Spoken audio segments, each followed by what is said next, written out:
이미 야고보서 1장에서 한번 지혜에 대해서 언급을 했습니다. 지혜가 부족한 자는 하나님께 구하라. 그러면은 후히 주시고 꾸짖지 아니하시는 하나님께서 주신다 라는 말씀을 우리가 한번 나누었죠. 그리스도인들에게 있어서 이 지혜는 대단히 중요합니다. 성 어거스틴이라고 하는 사람은 가장 위대한 선은 지혜이다 라고 말을 전합니다. 예수를 믿고 구원을 받았지만은 지혜가 있느냐 지혜가 없느냐에 따라서 그 삶은 역력하게 차이가 난다는 것입니다. 지혜를 가진 사람들은 그 삶이 순조롭습니다. 자연스럽습니다. 행복합니다. 그렇게 살다가 천국에 들어갑니다. 그러나 지혜가 없는 사람들은 그 삶이 믿음 생활을 하는데도 불구하고 악전고투입니다. 신앙생활이 힘듭니다. 그러다가 겨우 천국에 들어가게 됩니다. 그만큼 지혜는 믿는 사람들에게 있어서 중요하다는 것이죠. 오늘 본문 말씀은 지혜가 얼마나 중요한가를 보여주는 말씀인데요. 지혜는 크게 두 가지가 있다고 말씀을 하고 있습니다.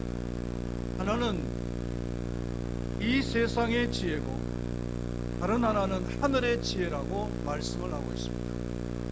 우리 하나님을 믿는 사람들은 당연히 이 세상의 지혜가 아니라 하늘의 지혜를 구해야 될 줄로 믿습니다. 첫 번째로 세상의 지혜를 한번 보면은요, 세상 지혜는 정욕적이고 귀신의 것이라고 말씀을 하고 있습니다. 15절 말씀을 다시 한번 읽어보겠습니다. 이러한 지혜는 위로부터 내려온 것이 아니요 땅 위의 것이요 정욕의 것이요 귀신의 것이니. 귀신도 지혜가 있고 능력도 있다는 거예요. 그 뱀이 하와를 에덴 동산에서 뱀이 하와를 유혹할 때에 직설적으로 그렇게 유혹을 한 것이 아니에요. 그냥 선악과 맛있게 보이지? 따먹어봐. 이렇게 직설적으로 유혹을 한 것이 아니다. 지혜롭게 접근을 해서 하나님께서 정말로 선악과를 따먹지 말라고 하느냐 하면서 말씀에 대해서 먼저 의심을 일으켰습니다. 그러면서 인간의 기본 욕구에다가 또한 도전을 하는 겁니다. 아니야, 오히려 이 선악과를 따먹으면은 죽는 것이 아니라 하나님처럼 돼. 이렇게 얘기를 하는 거죠. 그러니까 사람이 하나님처럼 된다고 하니까 얼마나 좋아요. 그러니까 그 선악과를 따먹는 거죠.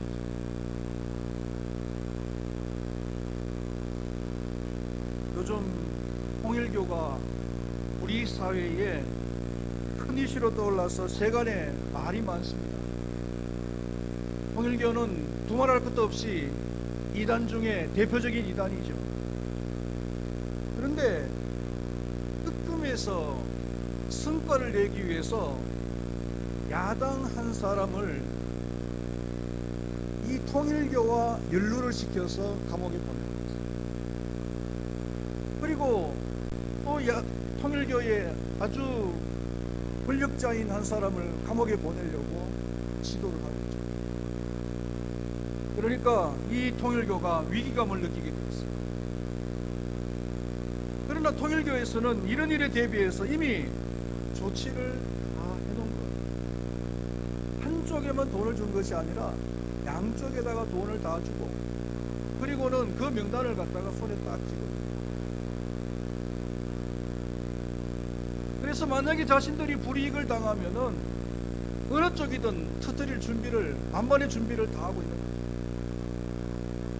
그래서 일각에서는 정치권들이 통일교를 잘못 건드렸다, 이런 말들이 나오기를 시작합니다. 벌써 장관 한 사람이 날아갔죠.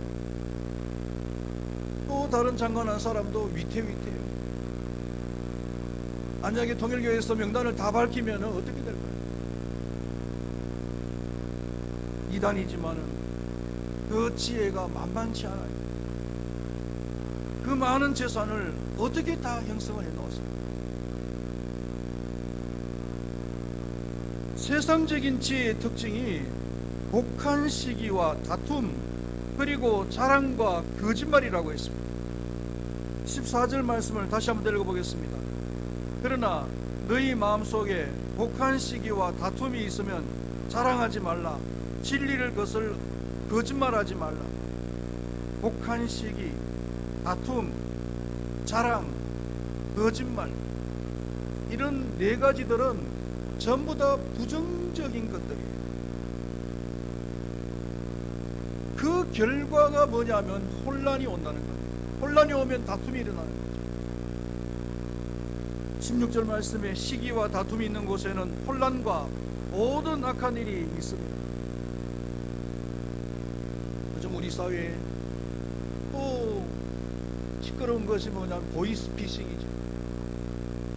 점점 이 보이스피싱이 교묘해지고 교활해지고 난폭해지고 있습니다.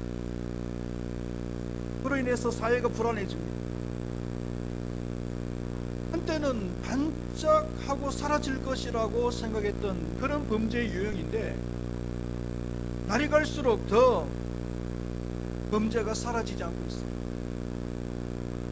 처음에는 가족들이나 아니면은 은행 업무 등을 이용해서 사람을 속였어요.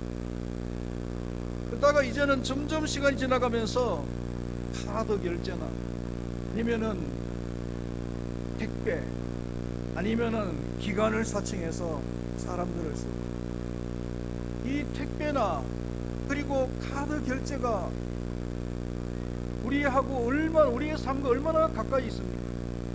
얼마나 예민한 부분들입니다. 근데 그것을 이용해서 우리를 속이니까 사람들이 점점 더 많이 속고 있는 거예요.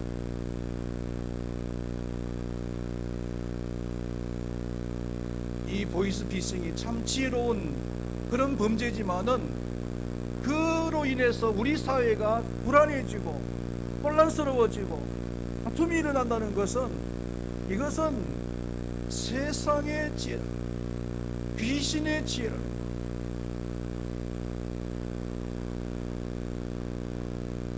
열매를 보면 알아요. 만약에 교회 안에서 어떤 사람이 자신의 주장을 펼치면서 떠든다면은 그 열매를 보면 그 사람의 말이 정말 하늘의 지혜인지 아니면은 세상의 지혜인지 알 수가 있어요. 그 사람이 주장을 펼쳤을 때 교회가 더 평안해지느냐, 교회에 더 많은 유익을 끼치느냐, 아니면 교회가 혼란스러워지고 교회가 다툼이 일어나느냐, 그것을 보면은 그것이 세상의 지혜인지 하늘의 지혜인지 알 수가 있어요.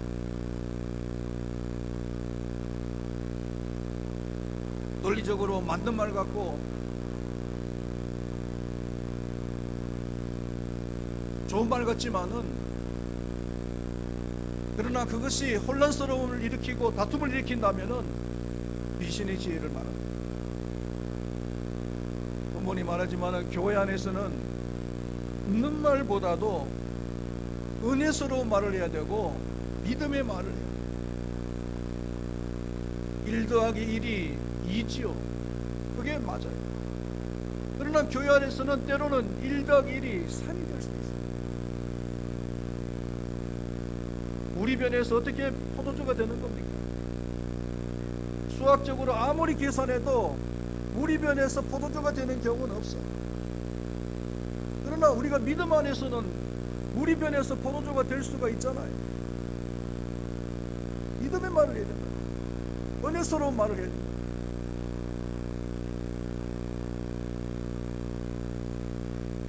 사랑하시는 우리 교회 모든 성도님들은 세상의 지혜가 아니고 교회 안에서 혼란을 일으키는 말이 아니라 화평을 일으키고 교회에 덕을 끼치는 그런 말만 할 수 있기를 주의 이름으로 축원드리겠습니다. 그 다음에 하늘의 지혜입니다. 17절 말씀에 보면은 하늘의 지혜에 대해서 말씀을 하고 있는데 같이 읽어보겠습니다. 오직 위로부터 난 지혜는 첫째 성결하고 다음에 화평하고 관용하고 양순하며 긍휼과 선한 열매가 가득하고 편견과 거짓이 없나니, 이렇게 말씀을 하고 있죠. 이 본절에서는 하늘의 지혜는 7가지 특징을 가지고 있다 라고 얘기를 하고 있습니다. 첫 번째가 뭐냐면은 성결이라고 했어요. 성결이라는 것은 새 속에 물들지 않은 것을 말합니다. 여기서 새 속이라고 했을 때 돈을 이야기합니다. 하나님을 믿는 사람들은 돈의 손익과 관계없이 말하고 행동할 수 있습니다. 그래야만 세상이 감당할 수 없는 성결한 사람이, 그것이 성결입니다. 그리고 두 번째로는 화평이라고 그랬습니다. 하나님을 믿는 사람들은 하나님과 언제나 평안한 삶을 살아야 됩니다. 그래야 복이 있다는 겁니다. 욥기서 2장 21절 말씀에 너는 하나님과 화목하고 평안하라. 그리하면 복이 내게 임할 것입니다. 하나님과 화평을 누리면은 복이 임한다는 거예요. 부자 아버지가 아들에게 아는 것을, 좋은 것을 물려주고 싶지만은, 그러나 얘기가 달라질 수도 있습니다. 아버지와 아들의 관계가 좋을 때 하는 얘기죠. 관계가 좋을 때 얼마든지 아버지는 그 아들에게 좋은 것을 물려줄 수 있지만은, 아들이 아버지의 속만 썩이고 아버지와의 관계가 안 좋으면은 아버지가 아무리 좋은 것을 가지고 있어도 그 아들에게 주기를 원치 않습니다. 우리 하나님께서는 아무리 좋은 것을 가지고 계시고, 그리고 우리 자녀들에게 좋은 것을 주시기를 원하시지만은, 우리가 하나님과 화평을 누릴 때에 하나님께서는 우리에게 좋은 것을 주십니다. 할렐루야. 하나님의 마음을 가장 불편하게 만드는 행동이 뭘까요? 가장 불편하게 만드는 행동은 하나님 말씀에 불순종하고 죄를 짓는 거예요. 죄. 그래서 우리가 죄를 짓지 않고 성결한 삶을 살아갈 때 하나님과 평안한 그런 삶을 살아갈 수가 있는 거예요. 세 번째로는 관용이라고 그랬습니다. 관용이라는 것은 상대방을 비난할 수 있지만은 비난하지 않고 용서하는 마음, 비난을 하지 않는 마음. 하나님을 믿는 사람들에게 있어서 꼭 필요한 성품입니다. 그렇잖아요. 여러분, 비난하지 않고 있습니까? 비난하지 않는 삶을 살고 있습니까? 마음이 찔리진 않습니다. 빌립보서 4장 5절 말씀에 너희 관용을 모든 사람에게 알게 하라. 주께서 가까우십니다. 이렇게 말씀을 하고 있습니다. 주께서 가까우시다는 얘기는 뭐냐면은 주님께서 가까이 오실 때가 됐다는 겁니다. 관용을 베풀지 않는 사람에게는 주님께서 심판하시겠다는 얘기예요.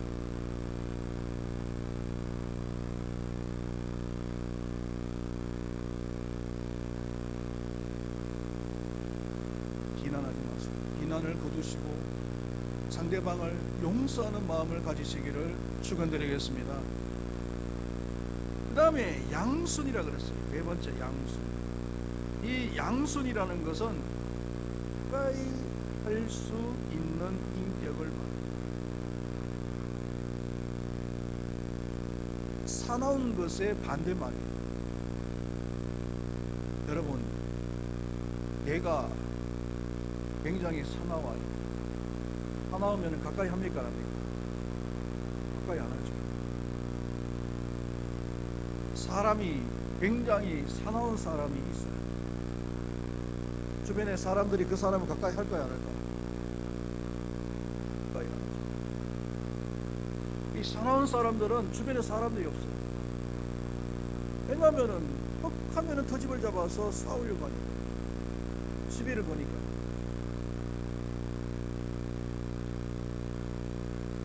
우리 하나님을 믿는 사람은 온습니다. 사람들이 주변에 몰려들 수 있는 그런 인격의 사람들이 될 수 있어요. 그 다음에 긍휼이라고 그랬습니다. 이 긍휼이라는 것은 불쌍히 여기고 동정하는 마음입니다.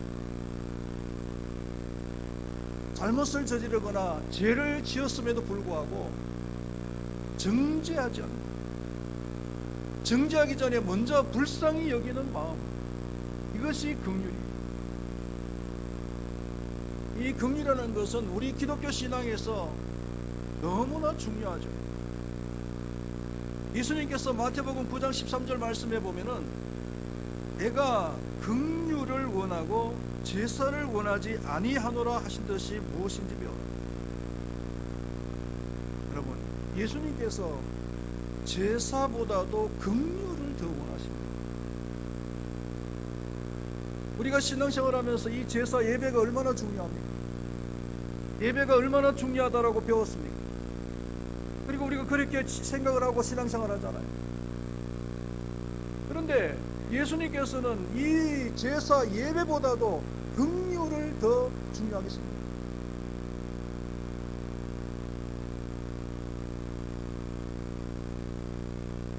그래서 마태복음 5장 7절 말씀에서는 긍휼히 여기는 자는 복이 있나니 그들이 긍휼히 여김을 받을 것이요, 긍휼히 여기는 자는 복이 있다, 그렇게 말씀을 하고, 반면에 긍휼을 베풀지 아니하는 자에게는 긍휼 없는 심판이 있을 것이라고 야고보서 2장 13절에서 이야기했죠. 긍휼을 행하지 아니하는 자에게는 긍휼 없는 심판이 있습니다. 대표적인 사람이 서기관과 바리새인들이에요. 여러분, 서기관과 바리새인들이 예수님에게 얼마나 저주스러운 말을 들었습니까? 마태복음 23장에 보면은 바이슬 찐저, 바이슬 찐저, 엄청난 그 저주의 말을 들었는데, 그 저주의 말을 들은 이유가 뭐냐면은 신앙생활을 한다고 하면서 종교 지도자들이라고 하면서 긍휼을 베풀지 않아요. 마태복음 23장 23절 말씀에 보면은 바이슬 찐저, 외식하는 서기관들과 바리새인들이여, 너희가 박하와 회양과 근처의 11조는 들이되 율법에 더 중한 바 정의와 긍휼과 믿음은 버렸다. 긍휼을 버렸다. 아무리 예배 잘 드리고 11조 생활 잘하고 뭐 헌신 잘하고 다 잘하는데 긍휼을 버렸더니 예수님께서 있을 진짜 이렇게 말씀하십니다.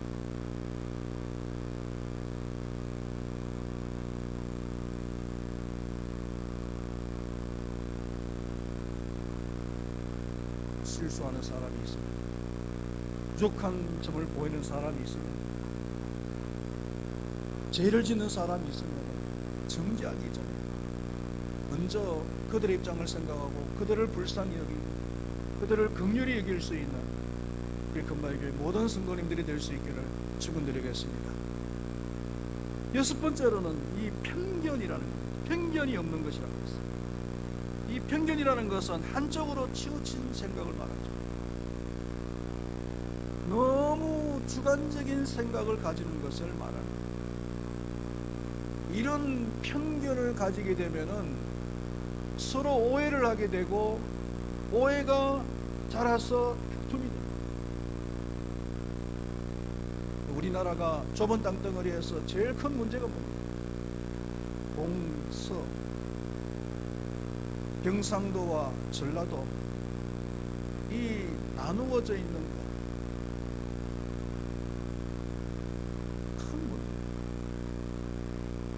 1980년대를 거치면서 경상도와 전라도는 더 심각하게 그 생각이 나눠진 거예요.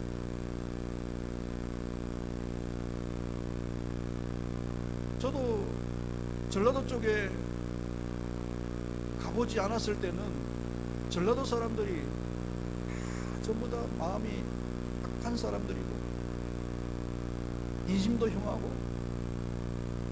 그런 줄 알았어요. 그래서 마음먹고 전라도를 한 일주일 동안 차도 안 가지고 걸어서 여행을 한번 하기로 작정을 했어요. 정말 전라도가 어떤 땅인지. 제가 교육받은 것은 전라도 사람들은 뭉치가 하고 막 불이 난 사람 같고 인심도 그렇고 나쁘게만 교육을 받았어요.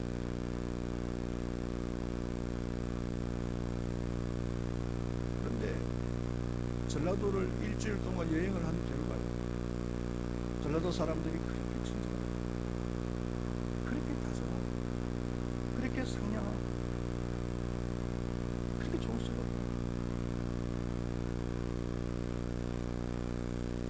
음식도 맛있고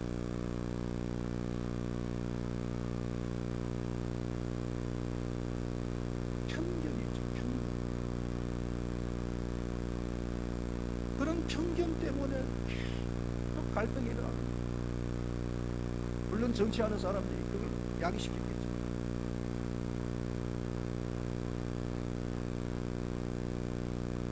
이단의 특징이 뭐냐? 편견이 많다. 구원파 같은 경우에도요, 구원에 확신이 없는 사람들은 구원을 받을 수가 없다라고 주장합니다. 그래서 기존의 교회의 성도들은 구원에 확신이 없는 사람들이 많기 때문에 기존의 교회 성도들은, 믿는 사람들은 구원 못 받을 사람들이 수두룩하다.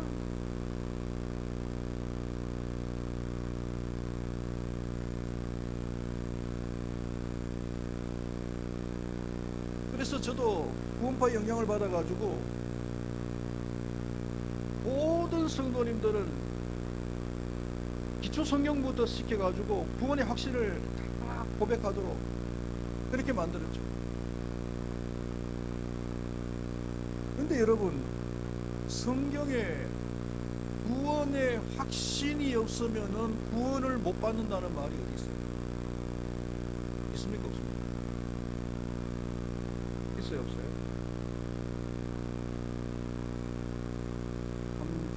성경이 그렇습니다.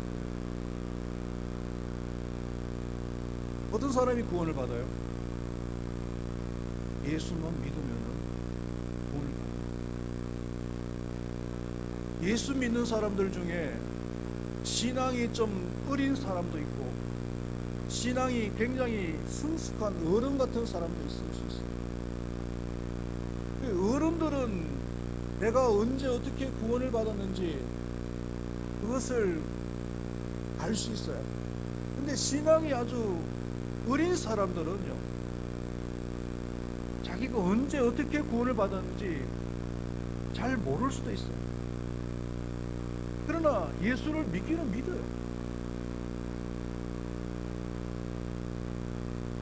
예수님께서 겨자씨만한 믿음이 있어도 산을 옮길 수 있다 그랬죠. 그러면 우리는 어차피 우리의 믿음이라는 것은 우리의 구원에 관련해서 겨자씨만한 믿음도 없는 거예요. 나는 믿음이 좋다라고 생각하는 사람은 착각할 수 있어요. 말하면은 믿음에 대해서 말하자면 다 근원이 근원이에요. 겨자씨 하나도 안 되는 그 크기의 믿음을 가지고서 시작이 안 됩니다.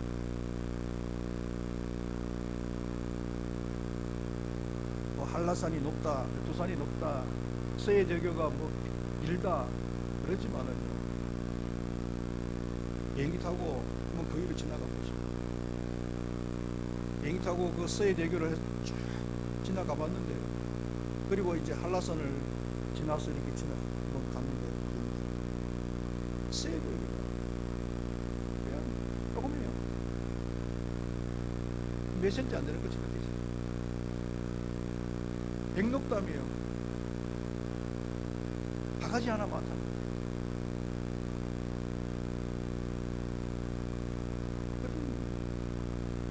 준 거예요. 1m 70이면 남자가 키가 작고 1m 80이 넘으면 남자 중에 키가 큰 편이죠. 우리는 키가 크다 작다 그러잖아요. 80 그러면 아이는 키가 작아. 80 넘으면 그거는 키가 큰 편이에요. 위에 100이 더 넘지 않아요. 170이나 180이나 190이나 그러니까 구원의 신을 가져야 구원받는다라는 것은 그 사람들의 편이에요. 예수만 믿으면은 다 천국 가는 거예요. 구원받아서 천국 가는 거예요. 할렐루야. 성경에 대해서 너무나 편견을 가지고서 해석을 하는 거죠.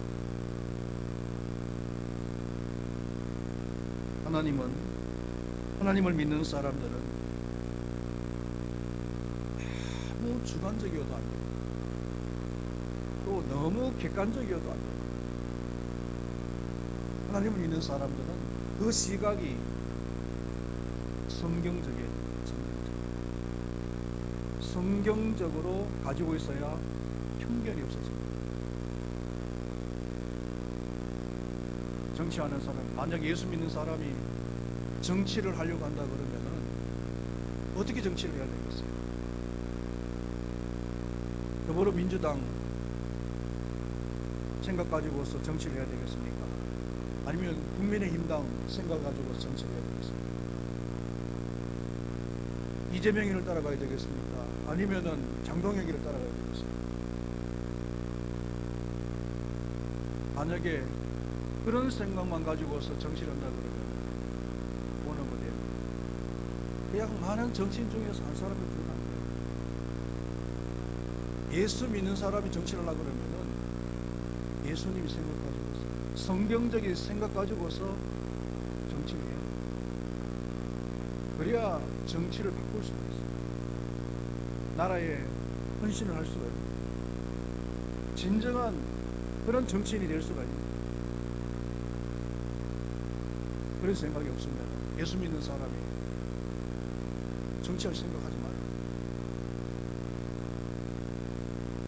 우리 정치권에 보십시오. 예수 믿는 사람이 3분의 1이 넘어요. 그런데 그 사람들이 지금 뭐하고 있는 거예요?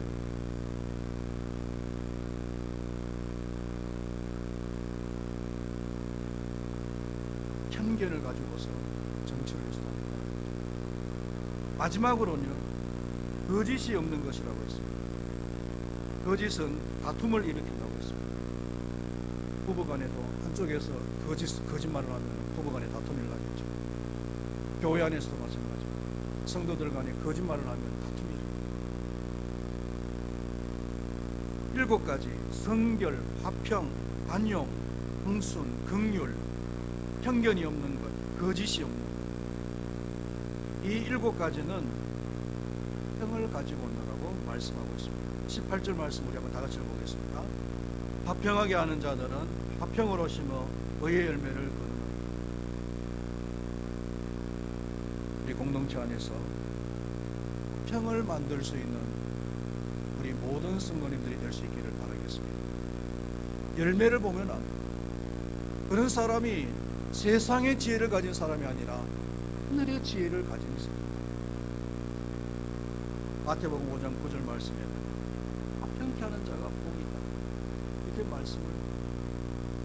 말씀을 맺으면 금발교회 모든 성도님들은 하늘의 지혜로 충만하여서 우리 금발교회를 평쾌 만드는, 화평케 되어지는 공동체로 만들어가는 모든 성도님들이 될 수 있기를 축원드리겠습니다. 기도하겠습니다.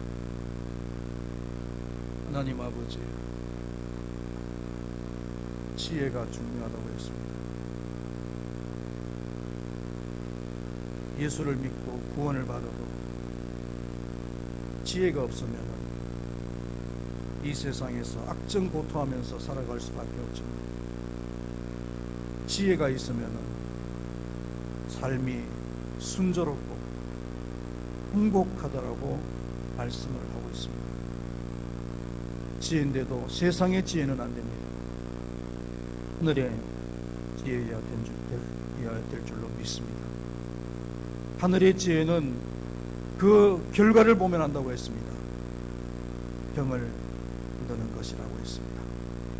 우리 금바위교회 모든 성도님들은 하늘의 지혜로 신앙생활하게 하시고 말하게 하게 하시고 행동하여서 교회를 더욱더 화평하게 만들어가는 모든 성도님들이 되게 하여 주시옵소서. 감사합니다. 예수님의 이름으로 기도드리옵나이다. 아멘.